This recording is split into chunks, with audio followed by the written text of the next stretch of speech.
ایک ہندو ہے اور اس نے طوطا رکھا ہوا ہے۔ ہندو آپ کو پتہ ہے کہ یہ بتوں کی پوجا کرتے ہیں، تو وہ اپنے اس مذہب میں بہت عبادت کرتا تھا،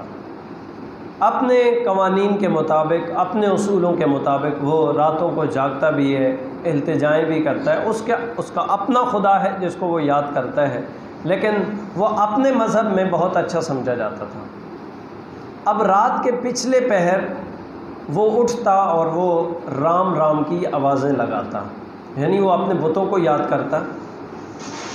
تو اس نے جو پنجرے میں طوطا رکھا ہوا تھا وہ بھی اس کے پاس ہی ہوتا، اس کے کانوں میں آواز پڑتی کہ یہ میرا مالک ہے اور یہ رات کے پچھلے پہر اٹھ کے رام رام کی آوازیں لگاتا ہے، تو وہ بھی اس کے ساتھ ساتھ یہی آوازیں لگانا شروع کر دیتا ہے۔ اب اس ہندو کو کہیں جانا پڑا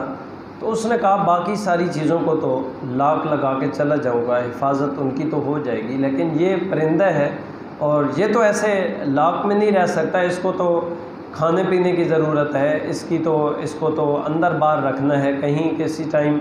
بارش ہوگی تو اس کو کمرے میں رکھنا ہے، پھر اس کو ہوا ہوگی تو باہر رکھنا ہے، تو اس کا تو یہ نظام نہیں چل سکے گا اتنے تھوڑے دنوں میں۔ اس نے کہا چلو ایسے کرتا ہوں، اپنے پڑوسی سے بات کر لیتا ہوں، اس کو میں وہاں چھوڑ کے جاتا ہوں۔ اب جو اس کا پڑوسی تھا وہ مسلمان ہے، اور مسلمان بھی وہ ہمارے جیسا غافل نہیں ہے، بلکہ وہ اللہ تعالیٰ کی بارگاہ میں بہت زیادہ قرب رکھنے والا، راتوں کو جاگنے والا، اللہ کی بارگاہ میں التجائیں کرنے والا۔ وہ مسلمان بھی اس طوطے کو اپنے پاس رکھتا اور رات کو اٹھتا تو کلمہ طیبہ کا ورد کرتا اور کہتا لا الہ الا اللہ، لا الہ الا اللہ، یہ بولی لگاتا، رات کے پچھلے پہر اپنے رب کو یاد کرتا۔ اب جب مسلمان کے پاس وہ طوطا آیا تو اس نے یہ بولی شروع کر دی جو اس نے مسلمان سے سیکھی ہے، مسلمان سے سنی ہے، رات کے پچھلے پہر اس کے کانوں میں یہ آواز ٹکرائی ہے۔ 3 دن 4 دن تھے وہ تو گزر گئے۔ اب پہلے وہی طوطا ہندو کے پاس رہتا تھا تو وہ رام رام کی آوازیں لگاتا کیونکہ اس کے پاس رہتا تھا۔ کچھ دن اس نے مسلمان کے پاس گزارے ہیں، تو جب ادھر آ گیا تو پہلے اس کی ایک عادت تھی کہ وہ رام رام کی آوازیں ہندو کے ساتھ لگاتا تھا، اب بھی وہ رات کو اٹھتا تو وہ رام رام کی آوازیں لگاتا، تو مسلمان اس کو تھوڑا غصے ہوتا کہ میرے گھر میں اور اللہ کے علاوہ کسی اور کا ذکر کیا جائے، کسی اور کو یاد کیا جائے، یہ اس سے برداشت نہیں ہوتا تھا۔ وہ کہتا تھا چپ کر،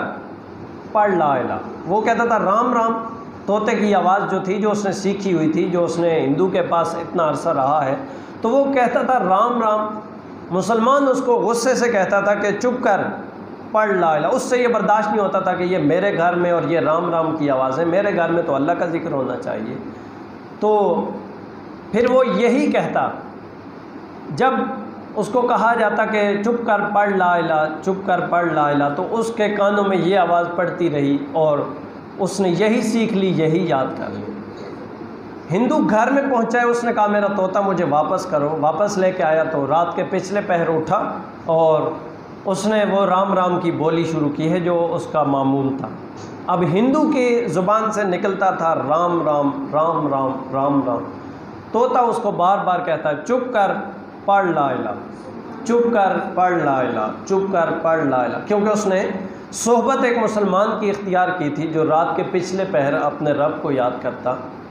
ہندو نے کہا یہ طوطا ہے اور یہ مجھے کہتا ہے کہ چپ کر پڑھ لا الہ۔ پھر اس نے سوچا ہے کہ یہ کچھ دن مسلمان کی صحبت میں رہا ہے تو اس نے یہی سیکھ لیا، تو پھر اس وجہ سے اس ہندو کو بھی کلمہ پڑھنا پڑا اور وہ بھی حضور نبی رحمت صلی اللہ علیہ وسلم کی غلامی میں آ گیا۔